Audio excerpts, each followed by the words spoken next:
Okay, shall we start? Good afternoon, ladies and gentlemen. I'm Nam-Sik In, working for the Korea National Diplomatic Academy as a professor and Director General. I'm in charge of the research program of the American Affairs here in my institute, Institute of Foreign Affairs National Security. Actually, my expertise is the Middle East and Islamic affairs, but administratively, I'm running my department of American Studies in IFANS and KNDA.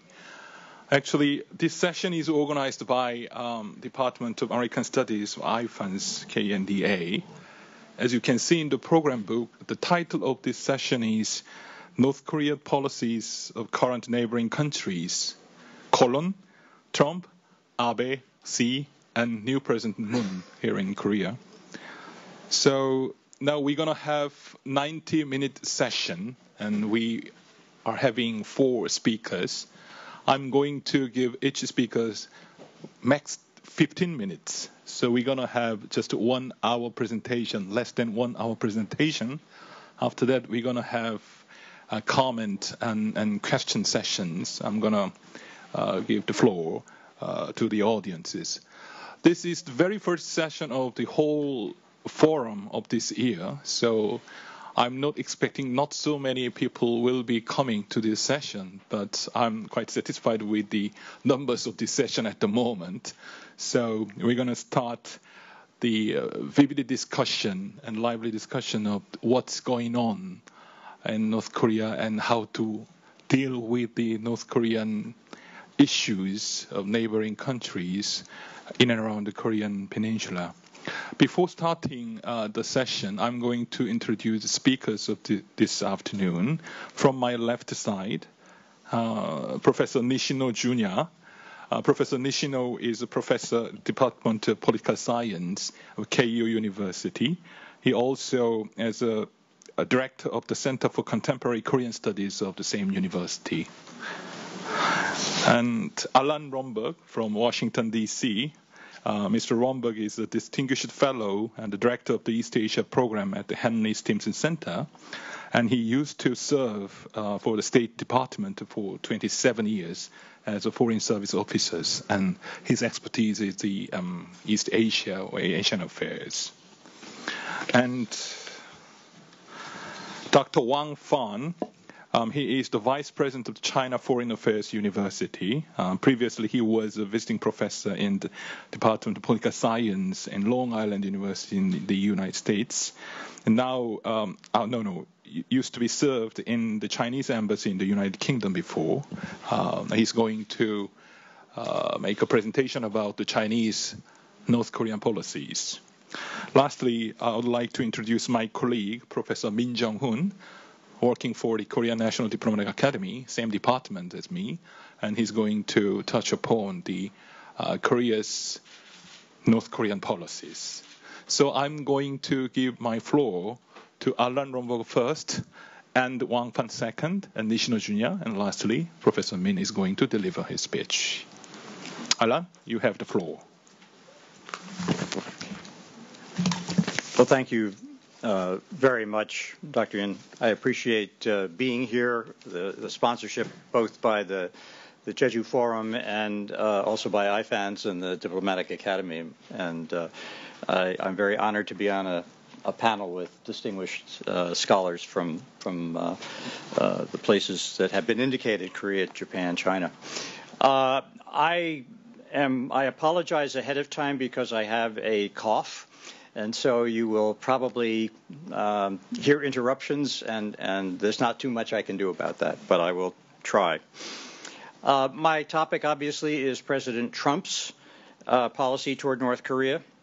And I think we can say some things about his policy at this point, but it is still what we would call a work in progress. His election obviously created a high degree of uncertainty and unease in the United States and elsewhere, including in this region, and on issues having to do with East Asia broadly, but also specifically on North Korea. Based on his campaign rhetoric when he was running for president, Mr. Trump seemed especially focused on getting a fair trade deal from U.S. allies, Japan and Korea, and also elsewhere, including, as we know, in Europe. Contributions to their own defense, contributions to help support the American presence for deployment in their countries, which were designed, the deployments were designed to help protect them. In many cases during the campaign, these concerns appeared to be of greater concern to Mr. Trump than sustaining security relationships that have undergirded American policy in this region and made what I consider to be an essential contribution to peace and stability for the past several decades, and to safeguarding regional nuclear nonproliferation. And though he was sensitized to the dangers of the North Korean problems and also the central role of China, along with our other allies, in coping with these dangers, given the limits on China's behavior in the past, his tools of choice for obtaining PRC cooperation inclined toward applying leverage and pressure on Beijing rather than on finding common cause.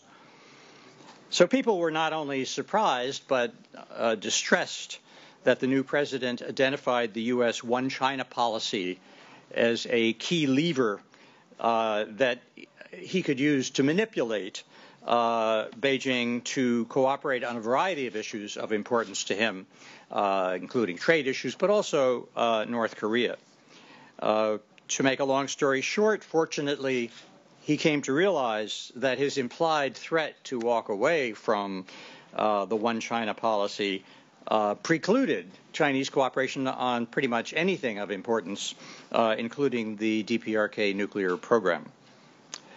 But even as early as his meeting with Xi Jinping in Mar-a-Lago in early April, although one did not hear any more about the one China policy and games over the Taiwan issue, Mr. Trump held up harsh treatment of China in regard to trade and other economic issues as clubs to be used to bring China to heel, to do what he wanted.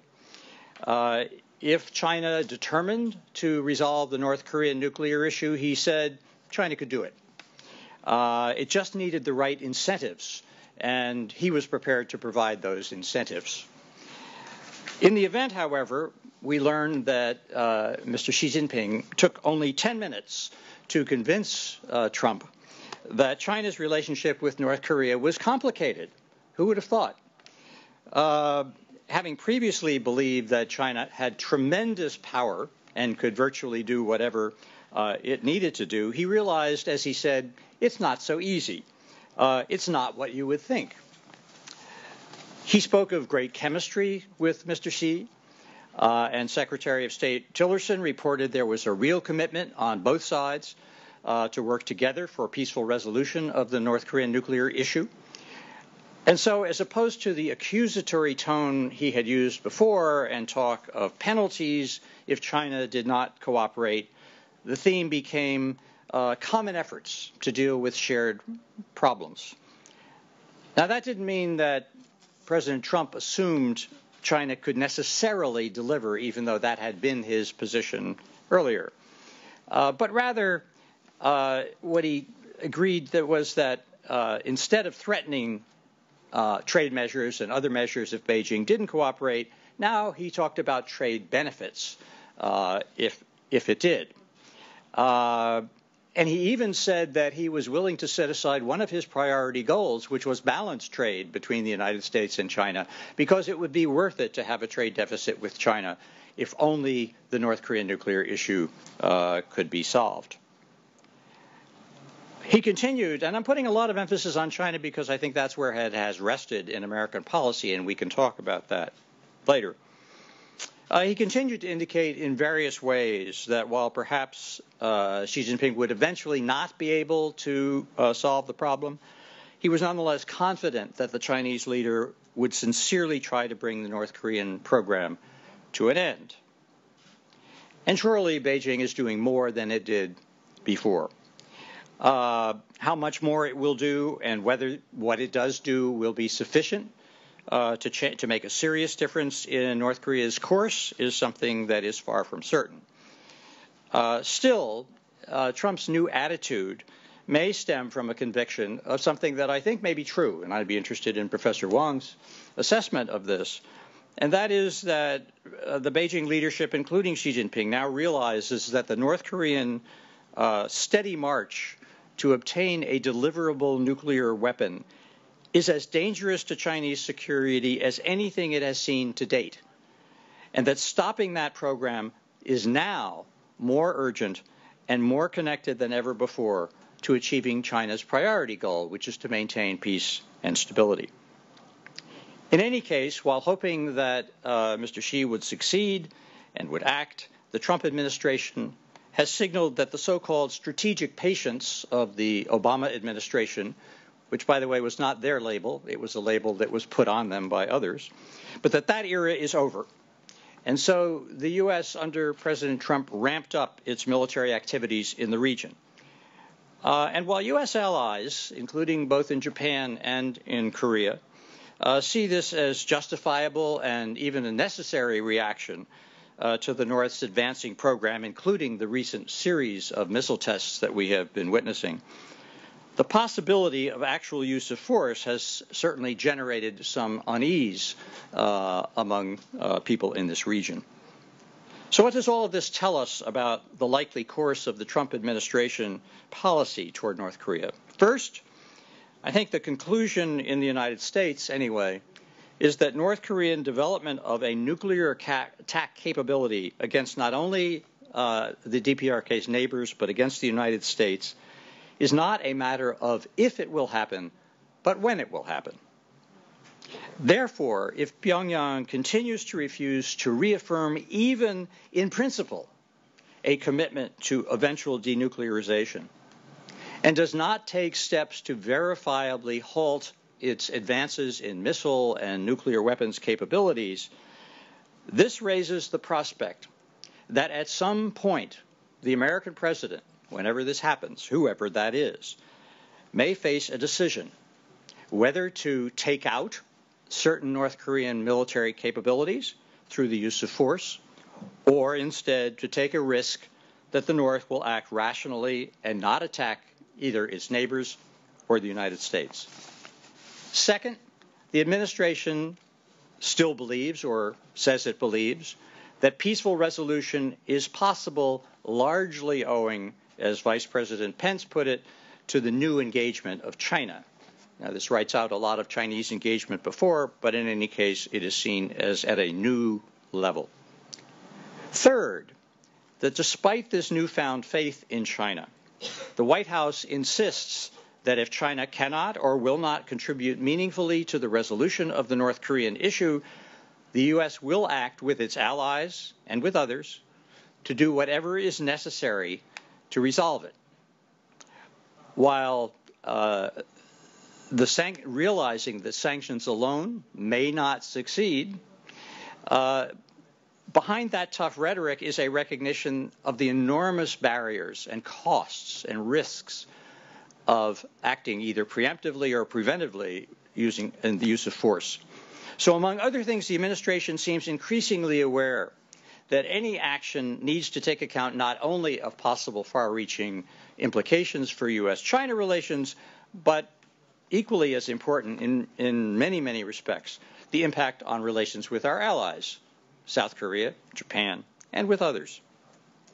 Fourth, therefore, while the administration seeks to raise pressure both on Pyongyang to do the right thing and on Beijing to help Pyongyang to decide to do the right thing, among other ways by demonstrating the kind of military power that could eventually be brought to bear, the administration also seeks at the same time to avoid sending wrong signals, either rhetorically or through accelerated deployments to the peninsula or the region, that the U.S. is on a rapid or inevitable path to war. This is a fine line to walk. I think it would be very difficult, and how the U.S. meets that challenge will be of great importance.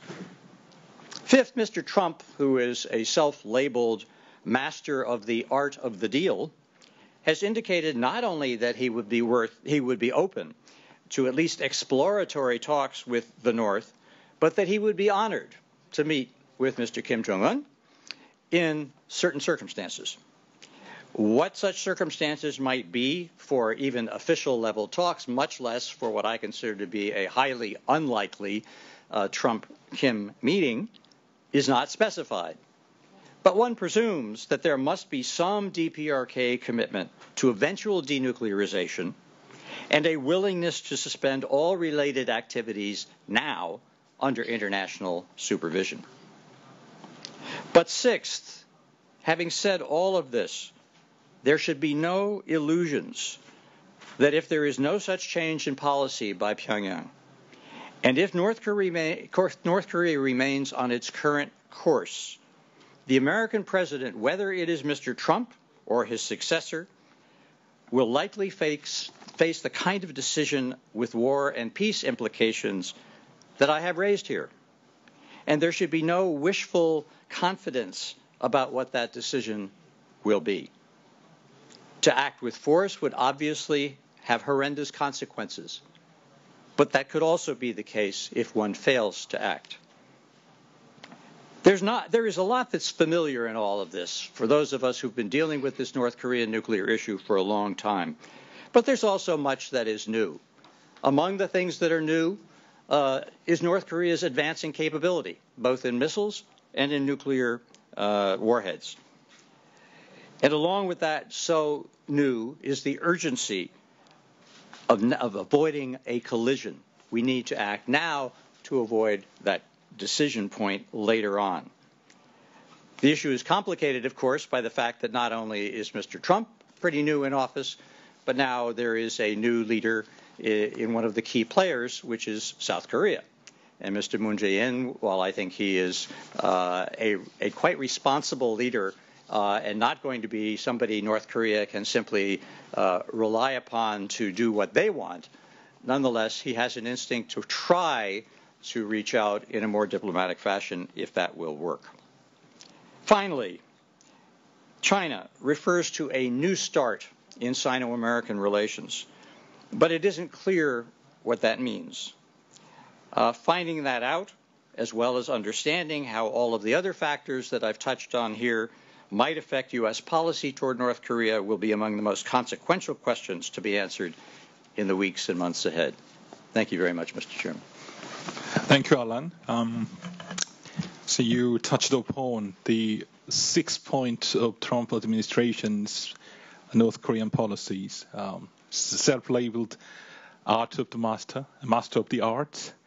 He tried to make an every effort to change its positions or foreign policies toward North Korea. Quite impressive. Our next speaker, I'd like to invite Professor Wang Fan to speak about the Chinese position to deal with the North Korean issues. You have the floor. Thank you.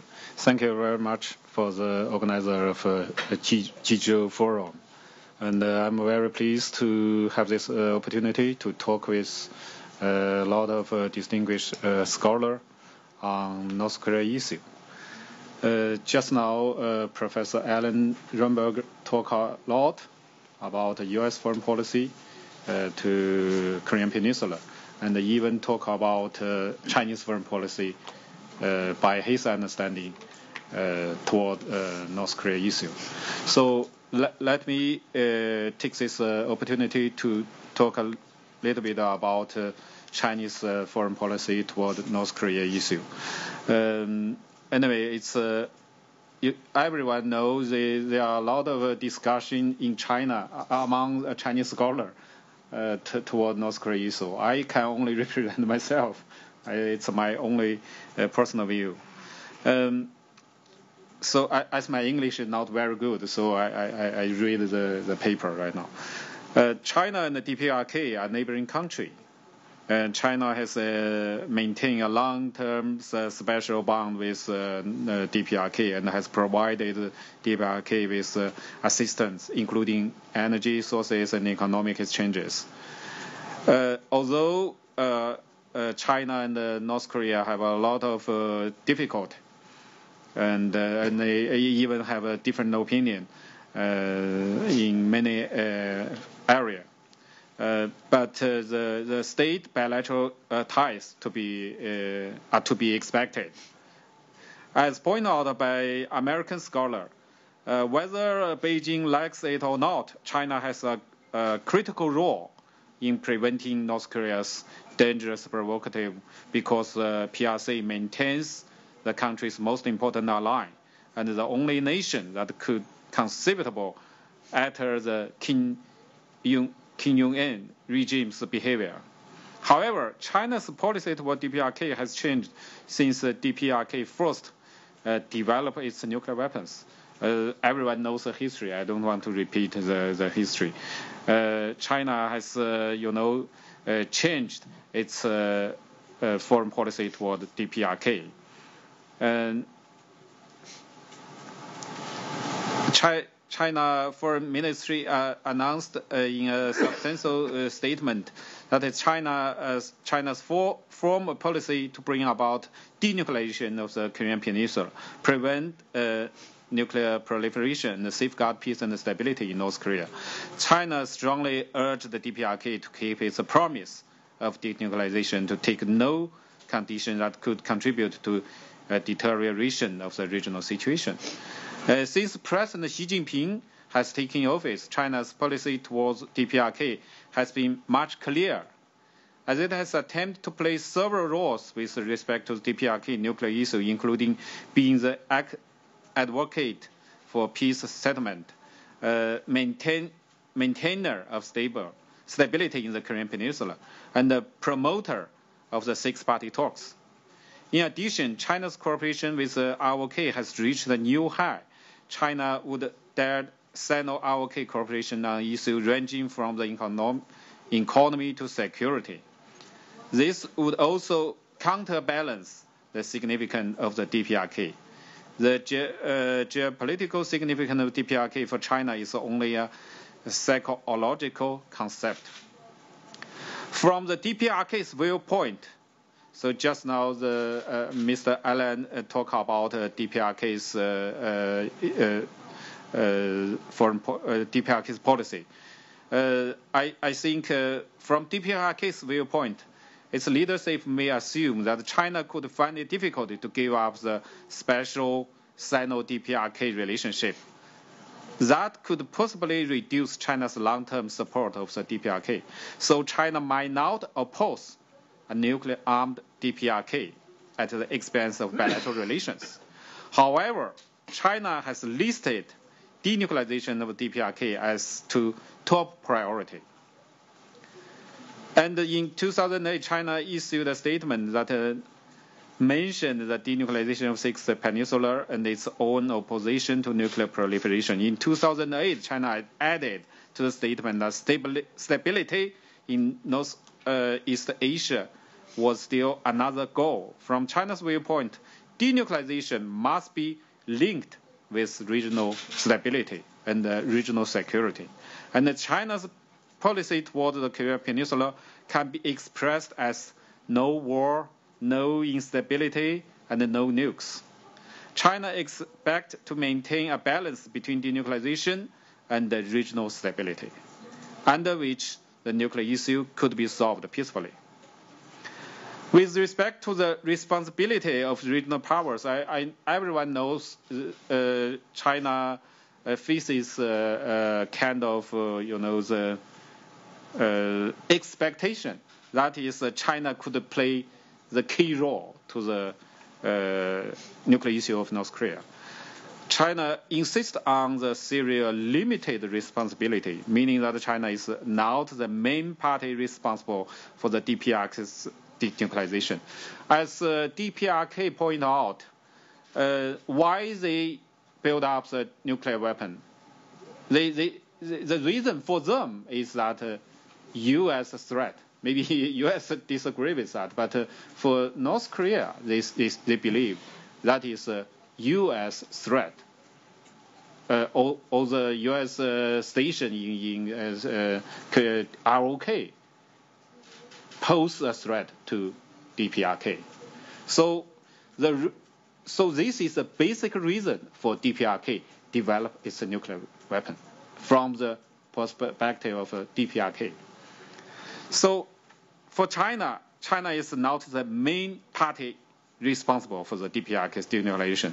Even China do something, but we could not reduce the threat from point of the DPRK from the United States. So this is the reason. So China could only play limited role in resolving the DPRK issue. The external drive force of the DPRK to acquire nuclear weapon lies not in factors involving China, but rather in concern for potential military conflict on the Korean Peninsula, as well as asymmetric military threat from the U.S. and ROK. While China's indulgence of the DPRK cannot bring about more trust between the two countries, China sticking to its own principle may compare the DPRK to change its nuclear policy as well as its China's policy. China's position on the nuclear issue is therefore quite clear. First, the country initiating issues should be the one to end them. The biggest obstacle to the denuclearization of DPRK is the lack of mutual trust between United States and the DPRK. In fact, it's imperative that these two countries normalize their relationship and eliminate state of military hostility. So for China, we think one important issue is that U.S. normalizes its relationship with DPRK. This is, I think, this is our policy toward North Korea issue. So this is the most important thing, that normalize relation with DPRK. But we did not see any kind of change of the U.S. foreign policy. In fact, it's imperative that these two countries normalize the relation and eliminate the state of military hostility. Writing on China's goals means one scholar state, China conditioned its role in the peninsula upon compatibility with its overall foreign policy and strategic interest.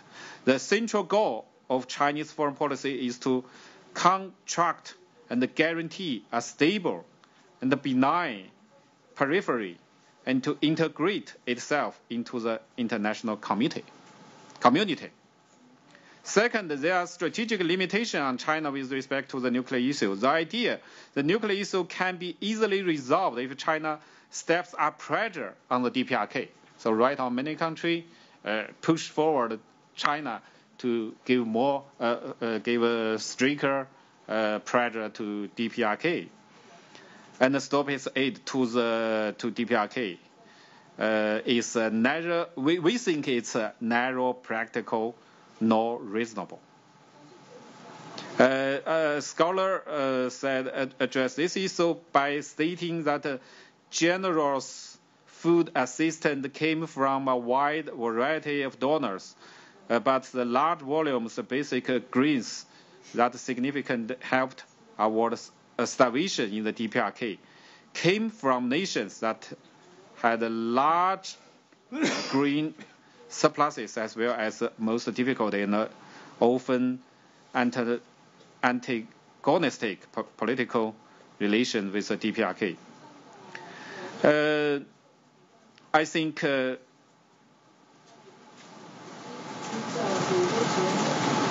in 2016, Zhang Yeshui, Vice Foreign Minister of China, met North Korea's ambassador to China and reclaimed China's willingness to see a denuclearization Korean Peninsula and a peaceful region the solution through dialogue. China would not be the first one to use tough measures. Third, China needs for the United States to further strengthen its strategic coordination with respect to the nuclear issue. While both China and the U.S. have received a high degree of consensus regarding their opposition to the DPRK's nuclear weapon program and the need for regional stability, they part ways on how to resolve the nuclear issues. China opposes U.S. action, such as strengthening regional alliances and deploy missile defense system, and pretext provided by issues on the Korean Peninsula, and years for more positive American contributions within six-party framework.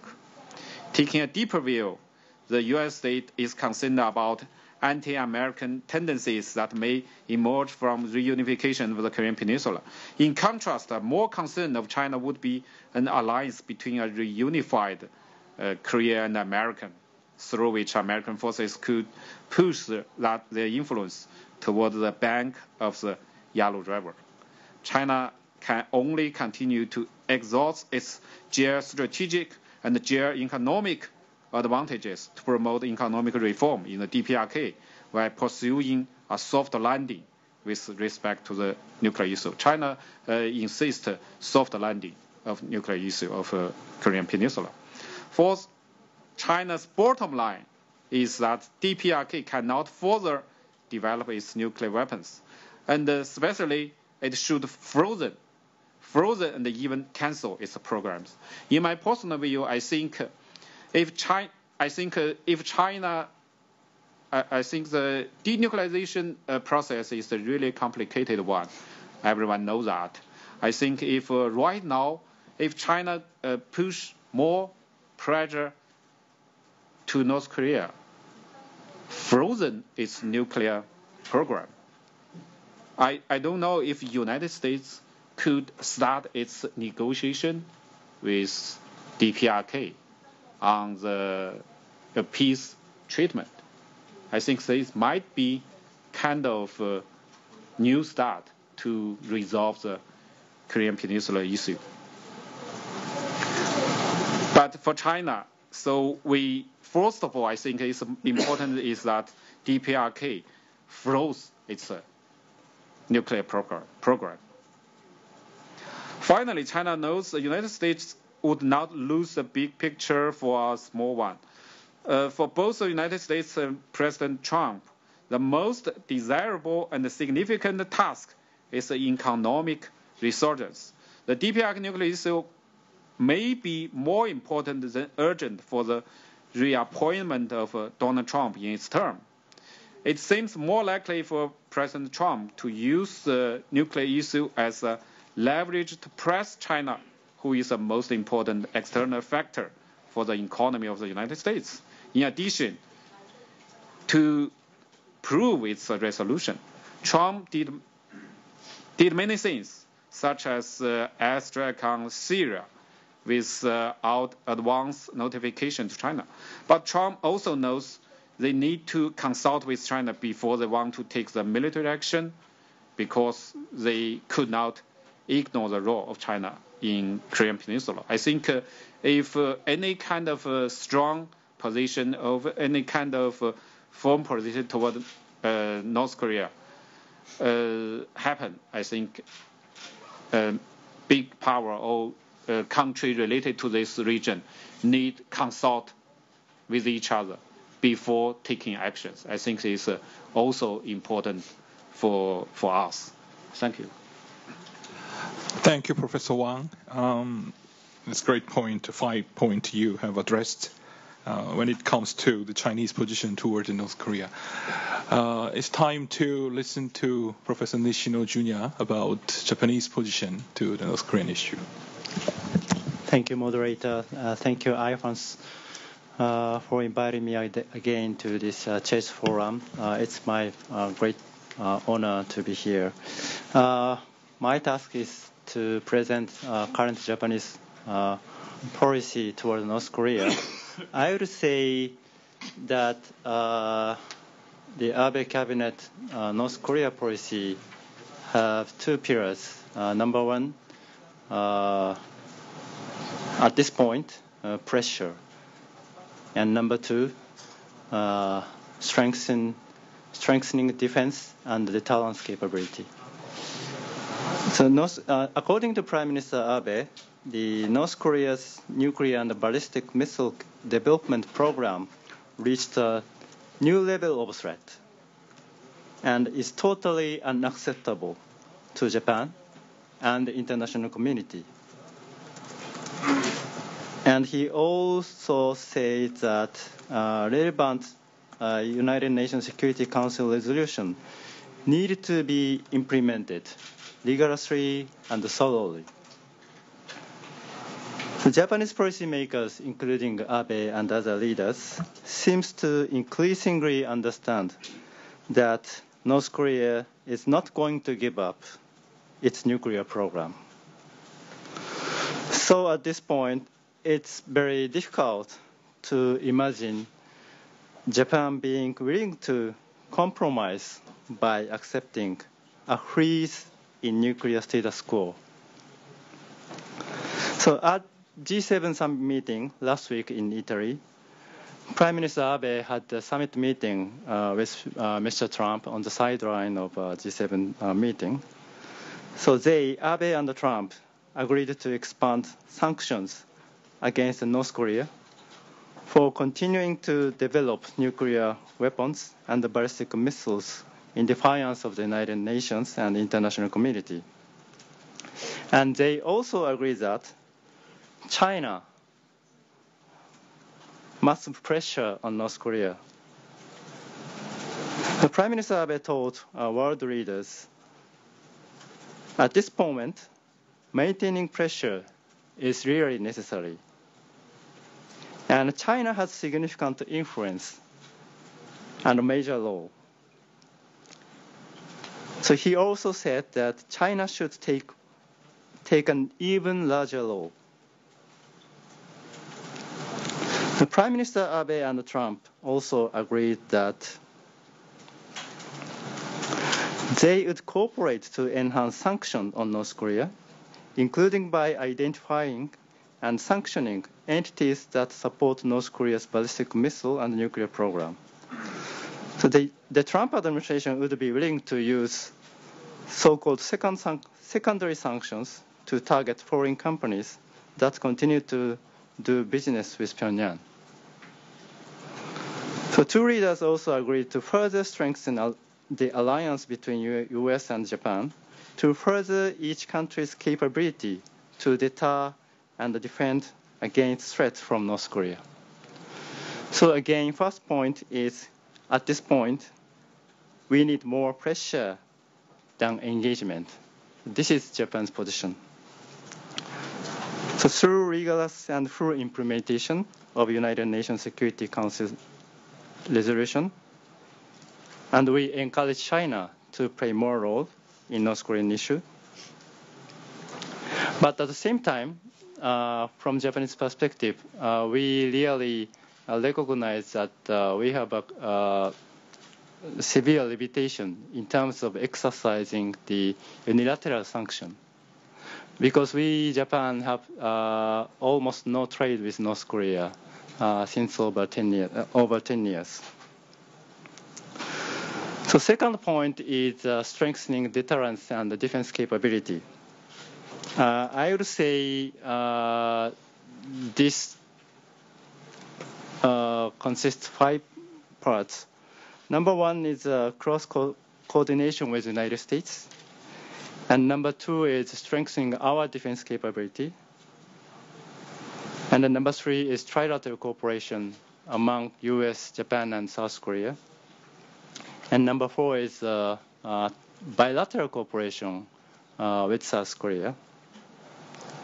And lastly, this is very sensitive, but we are now discussing the more new capabilities such as counter-attack capability or preemptive attack capability.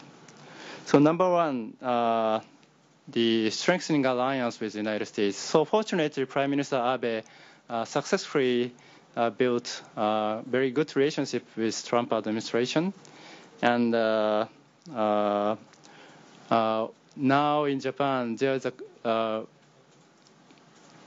is a discussion that Prime Minister can encourage President Trump more to press on North Korea. So there's some rumor that this is Abe that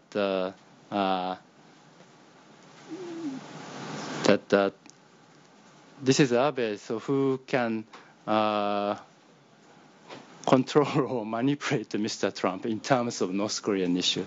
So in terms of North Korean issue, I think the Prime Minister Abe's influence really huge, especially in the U.S. policy towards North Korea. So number two, strengthening our own defense capability. So as you will know, the Japanese government allowed 2 years ago to exercise the right to collective self-defense, very limitedly, by the revising our constitution, interpretation of our constitution. And also, we Japanese government established new security legislation. Now we can do more in terms of dispatching our self-defense force abroad and play more role on the Korean Peninsula if South Korean government allow. So number three, trilateral cooperation with U.S. and South Korea. Fortunately, we really foster new trilateral mechanism or vice-ministerial trilateral meeting since 2015. We have 6 or 7 trilateral vice-ministerial meeting and agreed to foster trilateral cooperation against North Korea. Actually, over 20 years ago, we 3 countries had a very effective trilateral coordinate mechanism, so-called TCOC. At that time, TCOC was conducted by general director level of 3 countries. But this time, trilateral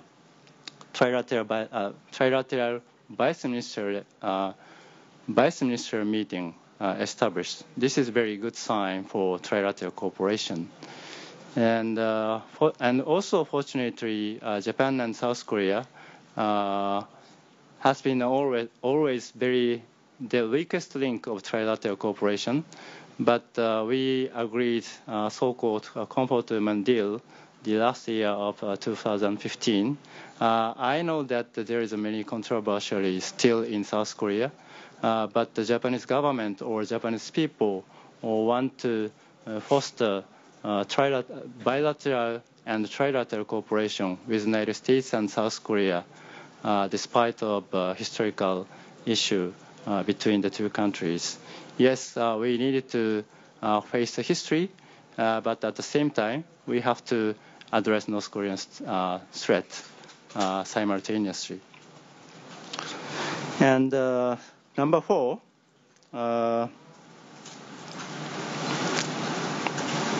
so bilateral cooperation with South Korea. As I said earlier, so we reached comfortment deal in 2005, and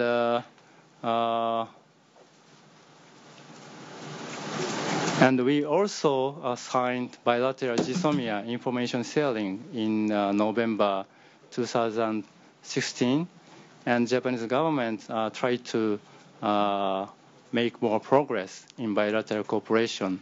For example, Japanese side pursue to sign the logistical support, so-called AXA, with South Korea, but it's still sensitive in South Korean, and Japanese side tried to pursue very cautiously with new government, Moon Jae-in government. And number 5, actually there's a very serious discussion about Japan's new capability, such as preemptive strike capability. It's still a discussion within the policy elite in Japan. Many Japanese public or citizens still really reluctant to upgrade our defense capability. But some very influential policymakers try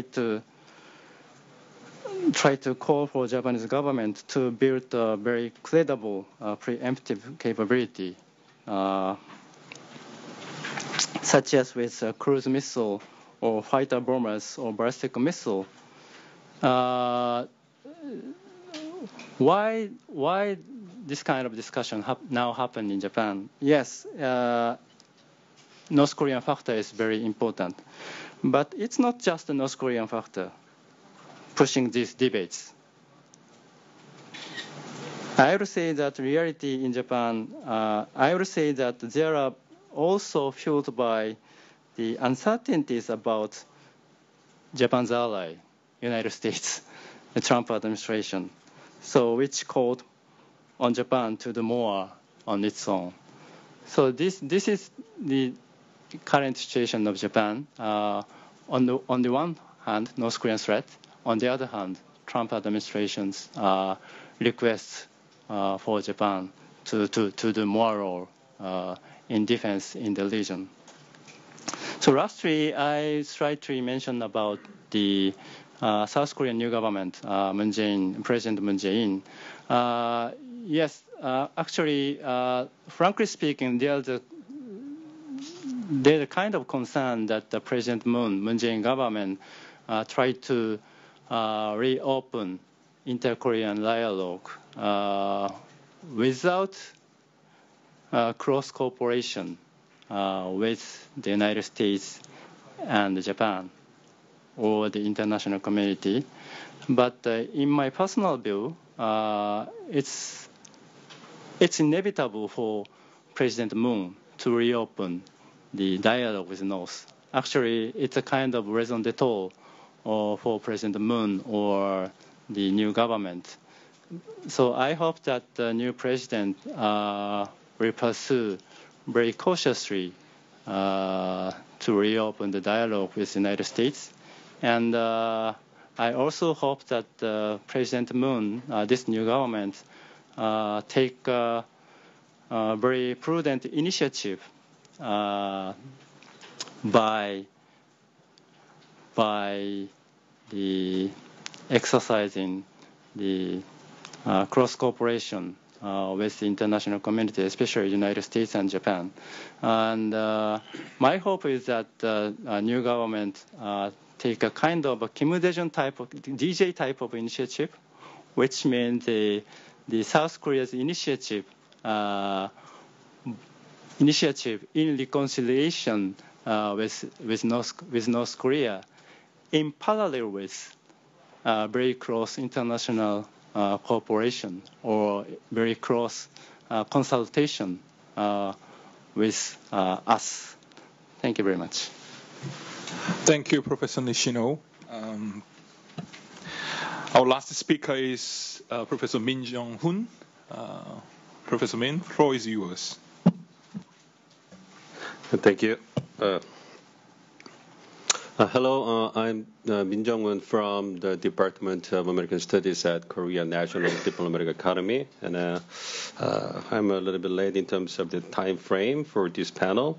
So I'm briefly making the presentation on Korea and U.S. relations in Moon Jae-in administration, focusing on their policies on North Korea. As you know, both South Korea and the United States got the new president this year, and the Trump administration has begun since January this year, and the Moon Jae-in administration also launched the last month, the May 10th. And so regarding U.S. policy on North Korea and Korean Peninsula, Trump's America First policy made many people concerned that if Trump is elected, the U.S. policy on North Korea and Korean Peninsula could change significantly. But fortunately, after Mr. Trump was elected as president, the South Korea, U.S., the alliance, and seems to be all right. And some people say it's strong. And specifically after his inauguration, President Trump made a phone call to the President Park and confirmed that Korea-U.S. alliance would be steadfast. And the Trump administration's key diplomatic and the security figures like Defense Secretary James Mattis and Vice President Mike Pence visited South Korea and emphasized the importance of Korea-U.S. alliance. And the Trump administration also put the close attention to North Korea's nuclear and missile threats. And as you know, after about 2 months review, the Trump administration has established maximum pressure and engagement as its policy on North Korea. And considering repeated North Korea's the missile tests this year and the last year too, Trump administration has focused on putting pressure on North Korea with the cooperation of China.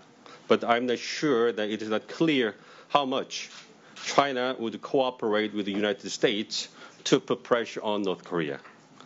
And regarding the domestic situations of the South Korea, like due to the political turmoil in the previous Park administration, South Korea had a hard time in managing close relations with the Trump administration.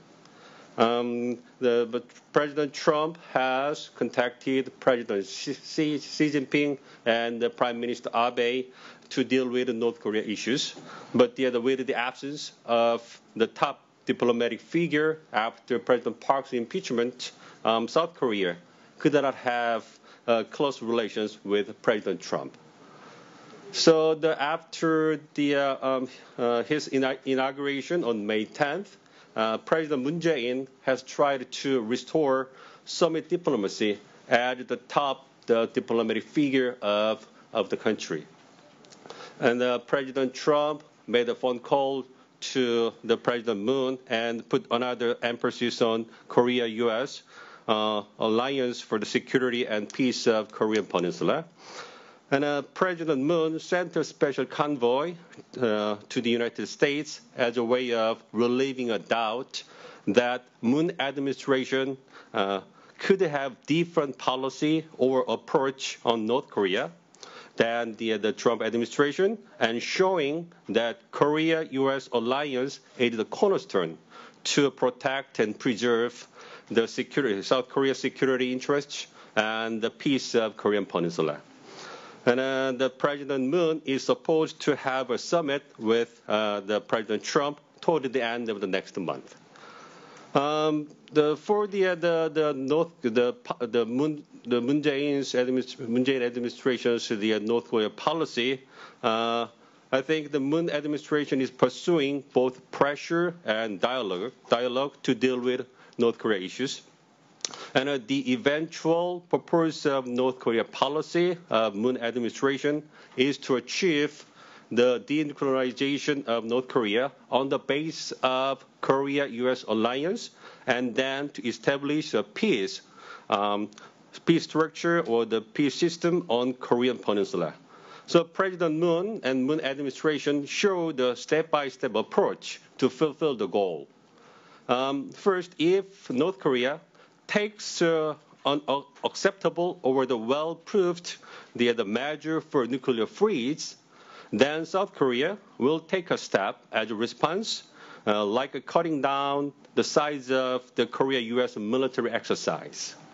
And after South Korea and North Korea get a successful first step in terms of the nuclear program, then they can go forward to talk about economic cooperation, such as reopening Kaesong industrial complex. Of course, the humanitarian assistance or the economic cooperation in public sectors could come into play separately. It would be like a two-track approach. But nowadays, in terms of the repeated North Korea's missile tests, President Moon is putting more weight in terms of putting more weights putting more pressure on North Korea. And if North Korea conducts nuclear or the missile tests again and again, it would not be easy. It would not be easy that Moon administration would get support to take engagement to a dialogue approach domestically and internationally. But anyway, it seems that both Moon and Trump administrations' North Korea policies are pursuing the pressure and engagement. So with the policy principle that the two countries share in common, they would be able to cooperate to resolve the North Korea their problems. And the South Korea-U.S. summit in the late June will be a stepping stone that President Moon and Trump would have a close personal relationship and secure communication channels between the two administrations. Of course, the South Korea and U.S. also have some controversial issues like burden sharing, the controversies over data deployment, or the South Korea the free trade agreement deals. So I think we need to wait and see, but how these things would be resolved could make a significant impact on South Korea-U.S. relations. This is all I have for today's presentation. Thank you. Thank you, Professor Min. President Moon and Professor Min. Having heard a different position, some neighboring countries when it comes to dealing with the North Korean issues, whenever I have met with my friends in the Middle East, actually my expertise is the Middle East, then always they ask me about that. Why still you have problems with North Korea? Because when it comes to the Middle East instability, it is quite difficult to pick up who is responsible for the instability. Iran, sometimes Syria, some terrorists. But when it comes to East Asian situation, there is just one man who is responsible for whole instability here in this region. But why are you hesitating to find a solution for that? But it is quite difficult for all of us to deal with North Korea at the present time. So we have 30 minutes to go. So before opening the floor to make a comment and ask questions to the panelists, so if anybody who has some comment on each other's presentation here or any questions to the speakers. Okay, Alan. Thanks very much, and thank you to my co-panelists. A very interesting set of comments. I've got a lot of questions, most of which I will not bother with, at least here. But one question that I think is fairly fundamental is, what does North Korea want? Over the history of the North Korean nuclear issue, there have been many discussions about security guarantees provided, for example, by the United States and others, guarantees against conventional attack, guarantees against nuclear attacks, desire to bring North Korea more centrally or at all into the international community in a variety of ways. And yet each time, somehow, North Korea finds those discussions inadequate. I think that somebody, or maybe more than one person, has said that it seems highly unlikely that North Korea will give up its nuclear weapons program. I agree with that. And even though I think we do not have, and by we I mean actually probably all of our countries, do not have a policy of regime change, many experts see no really reliable resolution of this problem without regime change, which presents a dilemma. That we can manage it, we can maybe come to some kind of terms to stall the program, but we really cannot put it to bed. We cannot end it. So I'd be interested what my colleagues really think, other than recognition of North Korea as a nuclear weapons state, the ending of the U.S. ROK treaty alliance, the removal of U.S. forces, and probably a whole bunch of other considerations, what is it that North Korea would be satisfied with that would lead it to, even in principle, agree to denuclearize? Just one comment on Professor Wong's comments. Talk about a peace treaty. I have advocated in the past that what we should do is negotiate a peace treaty and a denuclearization treaty, whatever it's going to be, in parallel. But I cannot believe that anybody is going to sign a peace treaty with North Korea until the nuclear issue is resolved. So we can show good faith and we can prepare the ground. But I don't think North Korea wants to do that. They rejected it, in fact. They rejected parallel movement. So what is it they want? Yeah, Professor Wang. First of all, I think just Professor Romberger said, and a scholar from Japan said, we need to give stronger pressure to North Korea. But we also need to engagement with North Korea. But the logic is that if we give more pressure to North Korea, this could be get the result of engagement. I think maybe this is a different way. We give pressure. Giving pressure might be more difficult for us to engagement with DPRK. I think this is a. So the second question is that what is the target of a sanction? The sanction could resolve the nuclearization of DPRK. I think I don't think sanction is it's a final target.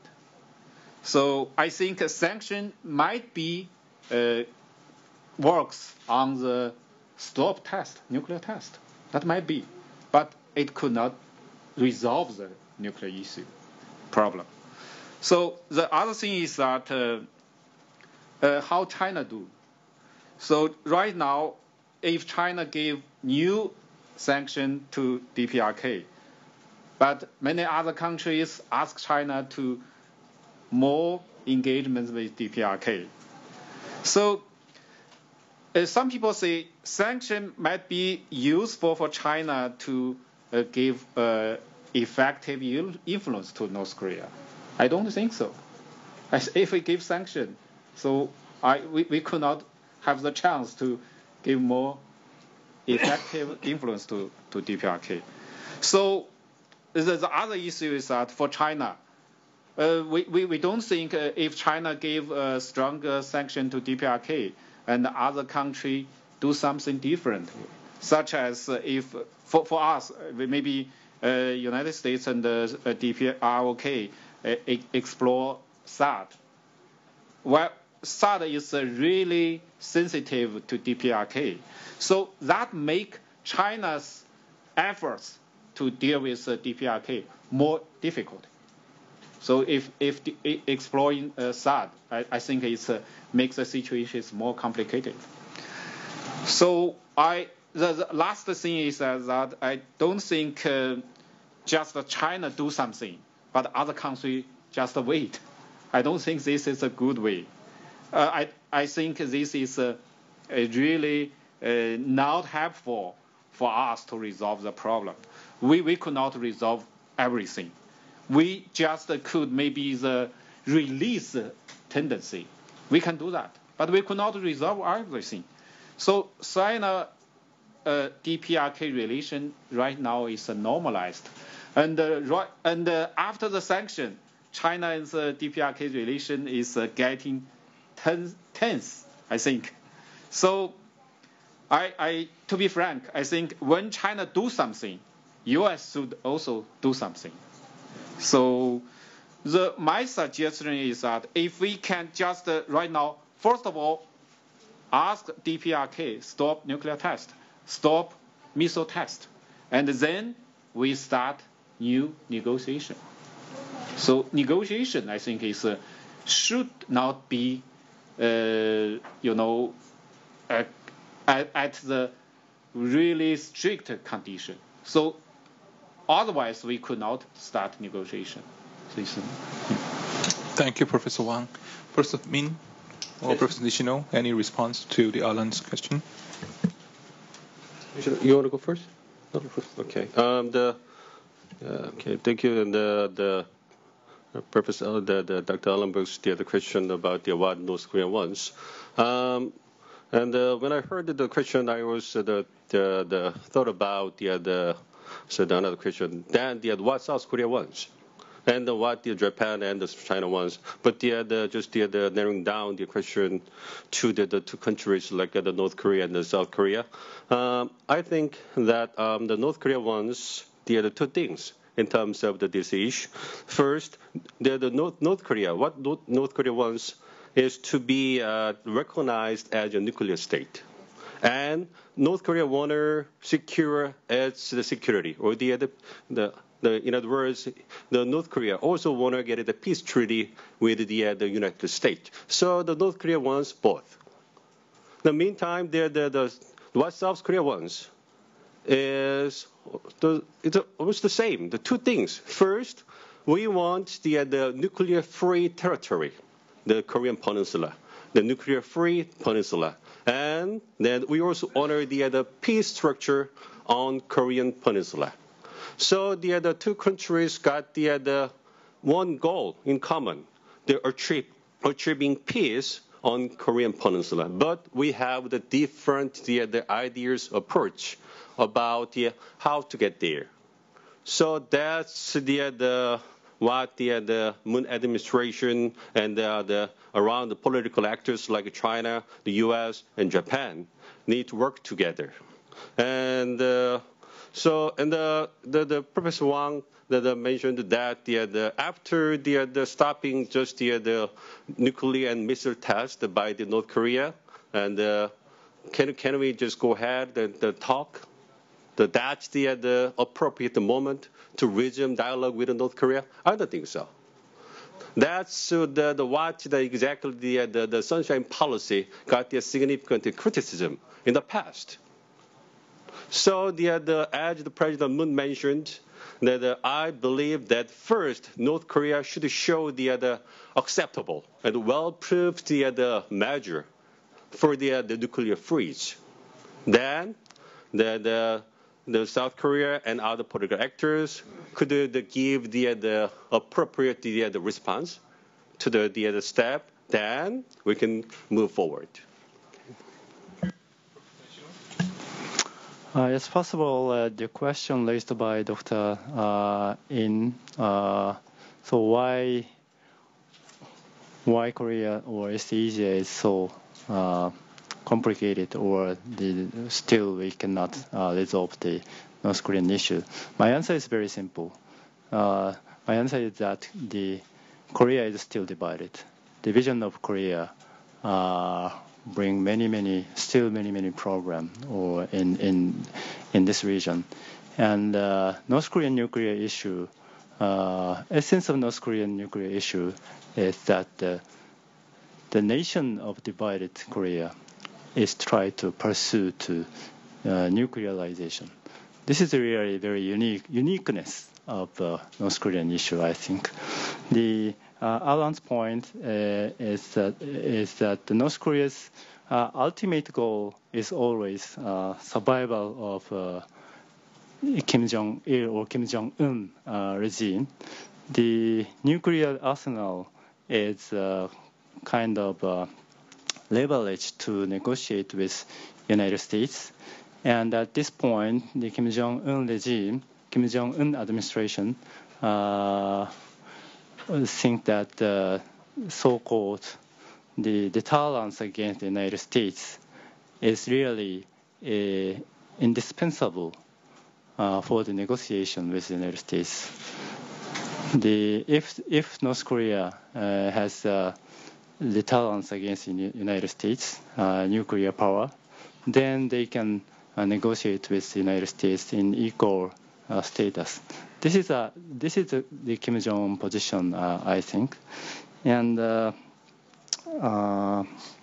yes, I'll stop here. Okay, thank you. now I'd like to open the floor from the audiences. I got several hands from the gentleman from back there, and I will collect 3 at first. So, gray hair, you, gentlemen, and man in black in front of. After that, I'm going to collect in the second round of questions. Okay, from you.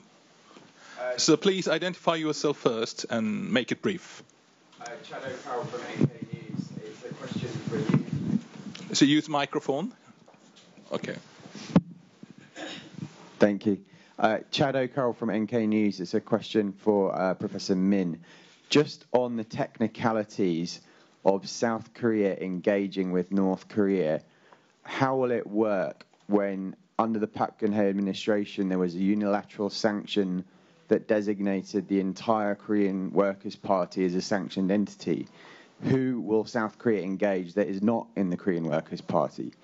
The other part of the technical question is, how can South Korea engage with North Korea without the May 24th measures being reversed, for which North Korea would have to apologize for Chonan, which it would seem is not likely. So I'm just curious as to under what conditions, legally and technically, South Korea would be able to engage with the North. Thank you. Okay, gentlemen.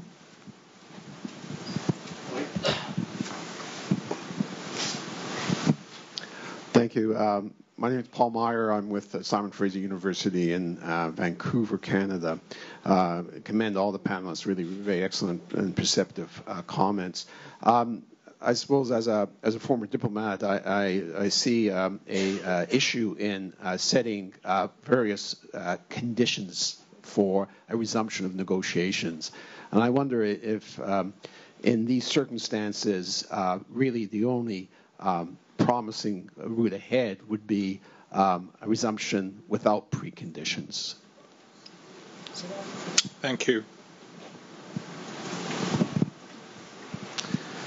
Thank you very much. Leif Eric Easley, I'm a professor at Ewha Women's University.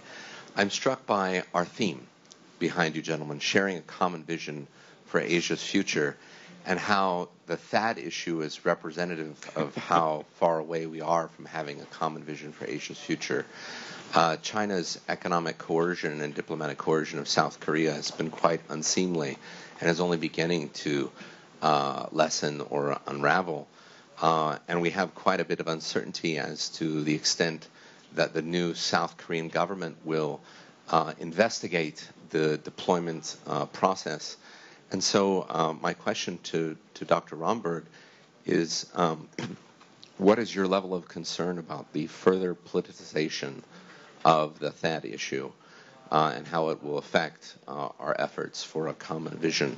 And very briefly to Professor Wang, what is China's strategy behind delaying and watering down UN Security Council resolutions? Is the strategy to basically only allow presidential statements out of the UN when there's a missile test and wait for the big new sanctions resolution when the next nuclear test comes? And very briefly for Dr. Nishino, you sounded pretty optimistic about the December 28th agreement. Could you clarify where on the spectrum from scrap to renegotiate to amend to complement to enhance you see the future of the 1228 agreement? Thank you very much.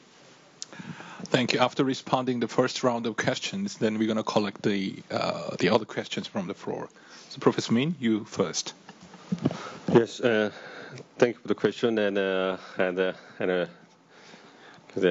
got a really hard question to answer, and I'm also really curious about how the Moon administration would get into the point or would find the appropriate condition to resume the dialogue.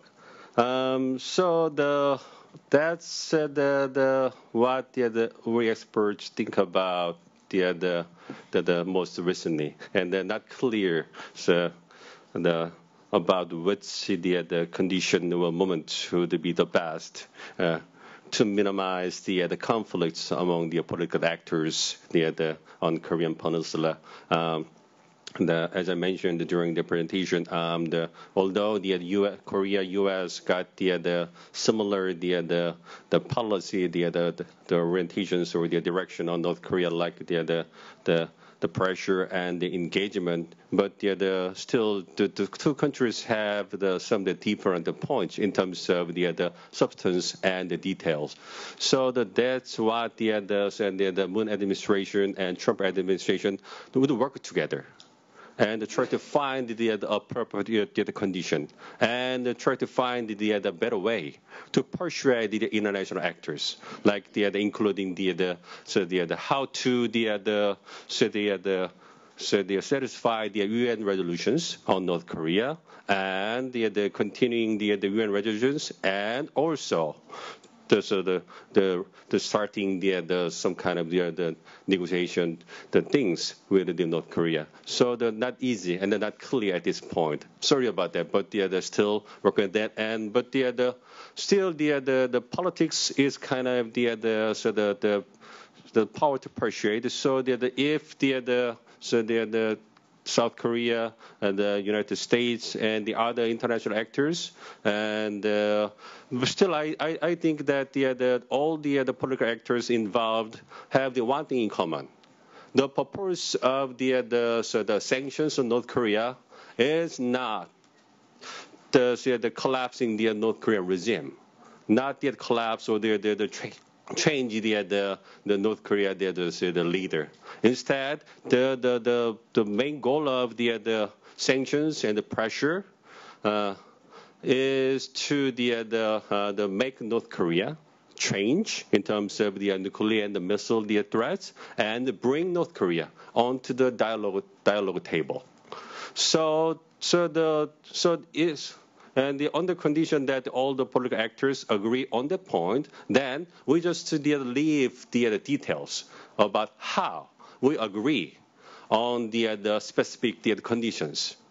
Okay, and after almost all the political actors they are satisfied about the preconditions of the resuming the dialogue, then there would be there's a little problem or the few problems in terms of just a little bit the change or the adjusting the tactics that deal with North Korea. Okay. Thank you, Dr. Romberg. Three quick points. First, on non-conditioned negotiations. I think it's not realistic to assume that the U.S. or Japan, or I would argue South Korea, will go to the table to talk with the North unless there is an acceptance to the fact that someday, not tomorrow, not next week, not next year, the goal remains denuclearization. Because what are you negotiating about if you don't have that? What's the point? I think that the experience has been that the talks have been, if you viewed from a certain perspective, a cover for continuing to work on both the missile and the nuclear weapons capability. And so I don't think that you can make an argument on the other side of that you need to talk or else you don't open opportunities and all the rest of that. But I don't think as a matter of realism you can get there. I do think that Secretary Tillerson indicated for the U.S. part, and I think he's probably representing the views of the others, the goal, as Professor Min said, is not to overturn North Korea or the regime, but to accept the legitimacy, not in a moral sense, but in a realistic political sense, of North Korea as an entity and its leadership and its security. And that's sort of what the U.S. and the others would bring to the table, not trying to overthrow. And by the way, a question that I don't expect you to answer, Professor Wong, but I wonder if in Beijing's view, the adherence to the existence of the North Korean state and even to the regime is stronger perhaps than the commitment to Mr. Kim Jong-un personally. He seems to be a particular problem. On the question about THAAD, Professor Easley's question, I mean, I think there's always has been a concern about politicization of this issue. 2 comments on it. First of all, North Korea always seems to come to the rescue of anybody who's concerned about disputes because they make it clear that there is a threat, and it is legitimate in the minds of most of the people that I talk to for South Korea to have a capability to deal with that threat. So I think that whether over time one can find another way to deal with THAAD, I don't know, but I think a lot of people find it somewhat, let me just say, hubristic for China to argue that its national security is more important than South Korea's national security, and that there aren't ways to deal with the radar threat that China perceives. It's not to say they don't perceive a threat, but South Korea seems to have a more existential problem to deal with. Yes, for me, on sanction, I think, first of all, in China's point of view, sanction should be carried on under the context, under the framework of UN. This is the first point. The second point, I think, and sanction should make North Korea realize nuclear test is dangerous.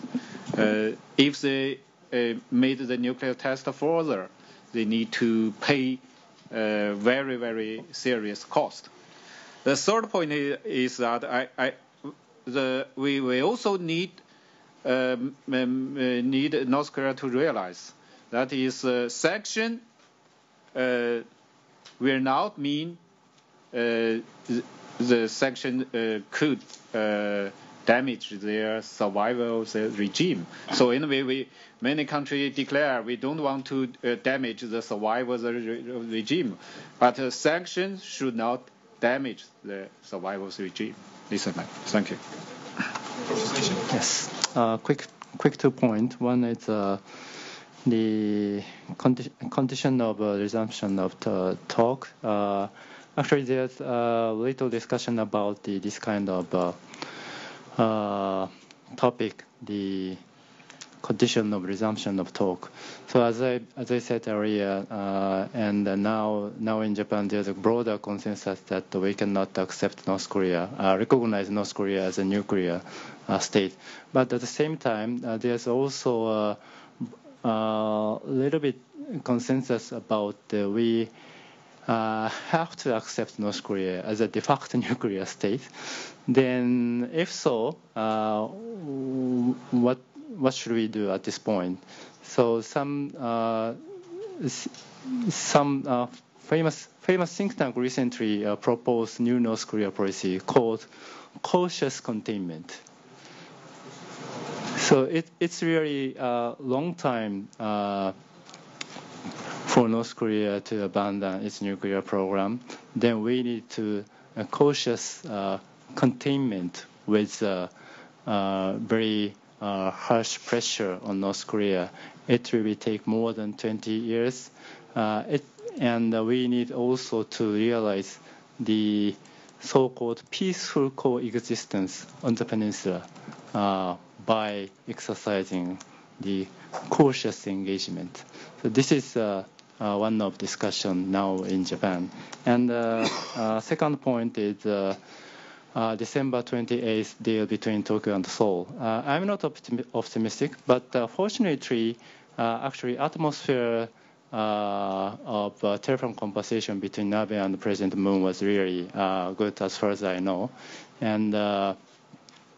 And also, yes, President Moon in the presidential campaign, his pledge was renegotiation of nuclear and of the comfort deal. But interestingly, after the election, he yet to mention the renegotiation. And we, Japanese side, also understand it will take more time for President Moon to set the new direction in this government.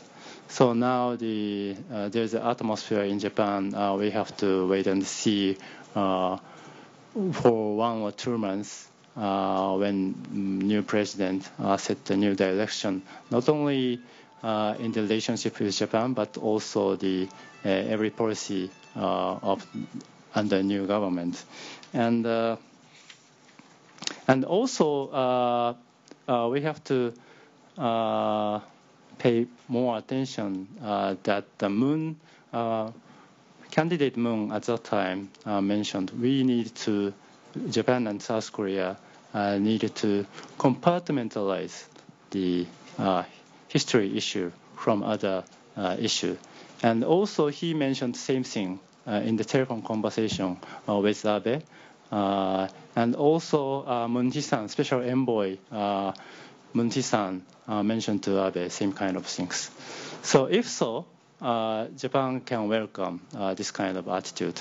Prime Minister Abe always says recently, South Korea is a nation which shares the strategic interest in Japan. Strategic interest means the coordination in North Korea issue. If we, Japan and South Korea, can coordinate in North Korean issue, it's okay for Prime Minister Abe. But it's not enough for me. So my hope is that we, Japan and South Korea, can do more, not only in North Korean issue, but also more peace and stability in the region. Thank you. Thank you. So we're going to receive two more questions from the floor. 이미자 기자님 and gentlemen. Microphone.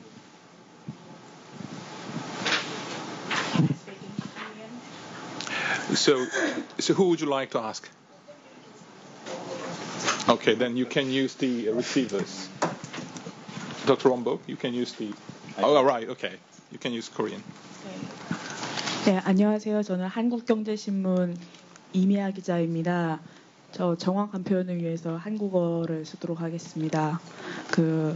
저는 네 분께 모두 질문을 드리고 싶은데 어떻게 보면 좀 간단한 질문일 수도 있겠습니다. 일단은 닥터 럼버그께 이제 질문 드리고 싶은데 저는 북한을 보면서 리비아 생각을 많이 합니다. 리비아의 카다피 정권이 이제 어떻게 무너졌는지 과정을 이제 북한이 분명히 봤을 거고 북한이 그 전철을 밟지 않으려고 지금 계속 핵과 미사일을 고집하는 게 아닌가라는 생각을 하고 있거든요. 거기에 대한 그 의견이 좀 궁금하고요. 그 다음에 이제 프로페서 왕께는 어떤 질문 드리고 싶냐면은 지금 이제 한국과 중국 간이 꼭 사드만 가지고서는 이제 규정할 수 있는 관계는 아닌 것 같아요. 근데 지금 현재 새 정부 들어서 이제 사드 관련해 가지고 너무 많은 이제 에너지를 허비하는 게 아닌가 그런 생각이 들고 있거든요.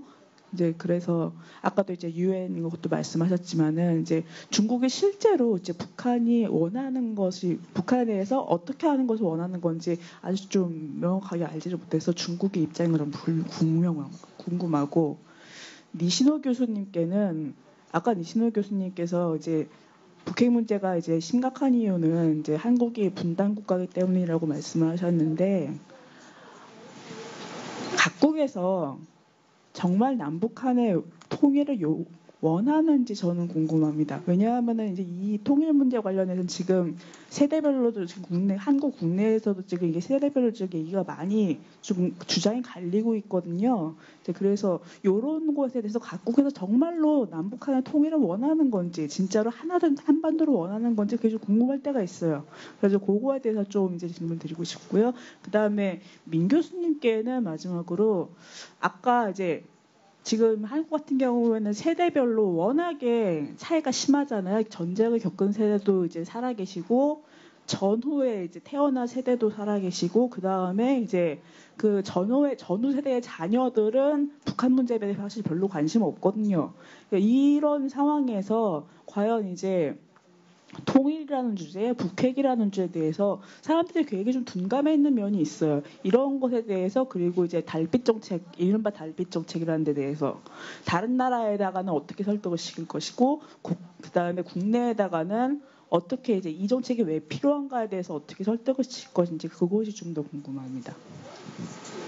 네, 고맙습니다. Thank you very much indeed. 질문하시겠어요? 네. 짧게 해주셨으면 좋겠습니다. 예, 시간이 됐습니다. I am a citizen living in this island. I am not expertise in diplomatic policy.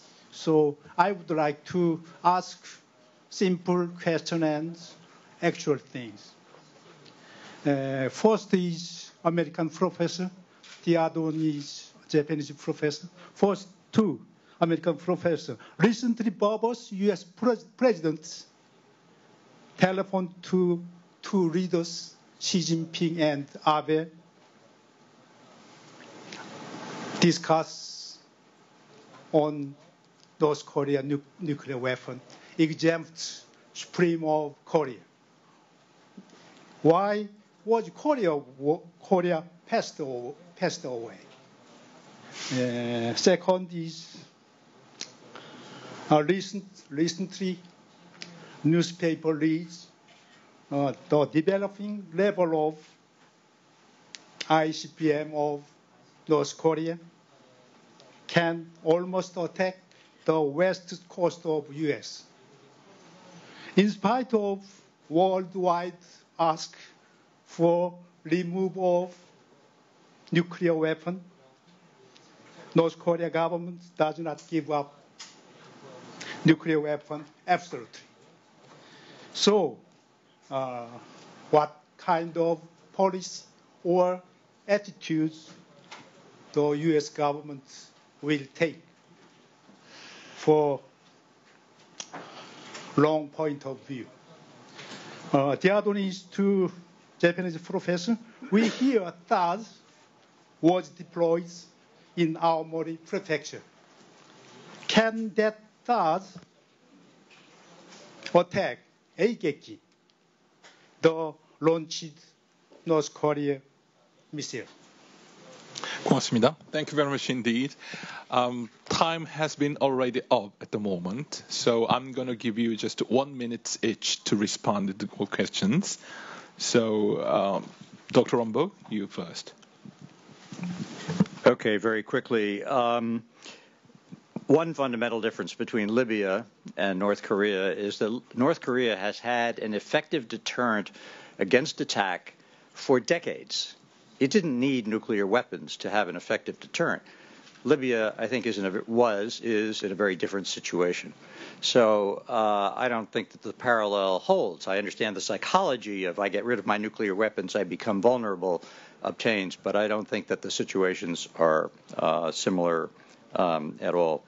On the bypassing South Korea, I think we can't afford to bypass South Korea, but we also cannot afford to ignore the fact that particularly China, I would say, as even Professor Wang acknowledged, has a very different kind of role than others, including the United States. So we all have different roles. I think coordination actually between the U.S. and South Korea and Japan and China have all been very active.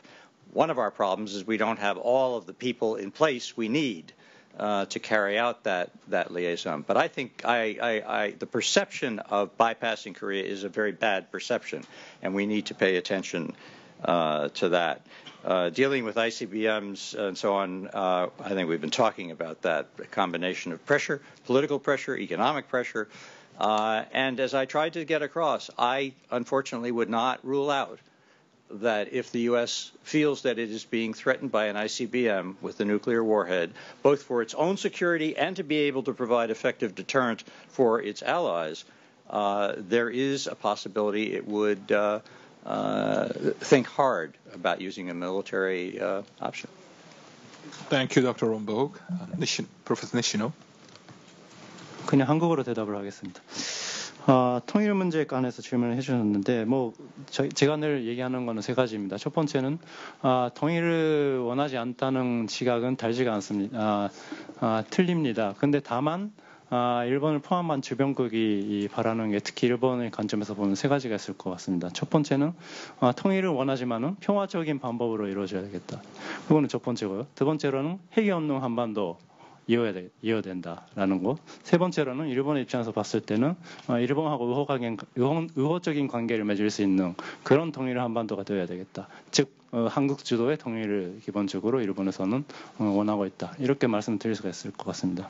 그리고 두 번째 분 주신 질문에 대해서는 아오모리에 있는 거는 사실 사드가 아니고요. 엑스반드 레이더입니다. 엑스반드 레이더가 아오모리하고 교토 두 군데 지금 배치되어 있습니다. 그런데 아까 ICBM 질문도 말씀하셨는데 지금 일본의 관점에서 봤을 때는 북한의 미사일 개발이 상당히 빠른 속도로 진행되어 있고 그리고 뭐 4개, 3개 동시에 발사하고 같은 구역에 떨어뜨릴 수 있는 그런 원력까지 그리고 이동식 발사대에서 발사할 수 있는 그러니까 뭐 장군님이 원하는 시간 원하는 장소에 원할 때 언제든지 쓸 수 있는 그런 능력을 지금 갖추고 있는 거죠.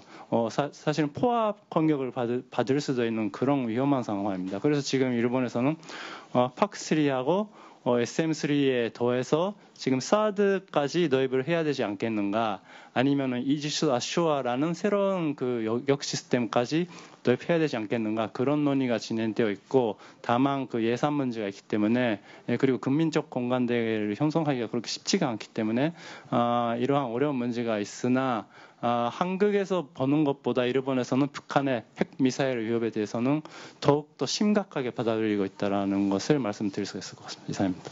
고맙습니다, 니시노 교수님. Professor Wang, final comment. So I'm not quite sure about your question. That is North Korea, what China wants, North Korea or South Korea? North Korea, definitely. North Korea, okay. So what China wants North Korea? I think we really want, first of all, North Korea give up its nuclear weapon. And the second, I think is more important, they carry on the reform and opening up policy. I think that what we really need a good and cooperatively neighboring country. Thank you. Thank you, Professor Min. 예, 저도 한국말 해야 될 것 같아서 니신 교수님 한국말 하시는 거 들으면 언제나 경이롭게 그렇게 잘할 수 있다는 거에 대해서 놀라면서 저 한국말 써야 될 것 같은 부담감을 또 많이 느꼈습니다. 질문을 하시는데요. 그 부분은 저도 생각을 많이 하고 있고 그래서 어떻게 하면은 세대별 차이가 심해지고 남남 갈등도 심해지고 이제 갈수록 이제 전후 세대가 많아지면서 뭐 안보라든지 통일에 대한 어떤 자각이 좀 떨어져가는 상황 어떻게 해야 될 것인가 이런 부분을 많이 생각하시는데 제가 생각할 때 뭐 여러 가지 방법이 있겠지만 그건 교육이 아닐까 생각을 합니다. 그러니까 제가 이거 좀 우스갯소리도 하지만 저도 많이 배운 건데 제가 아들이 한 명 있는데 지금 5학년입니다. 초등학교 5학년.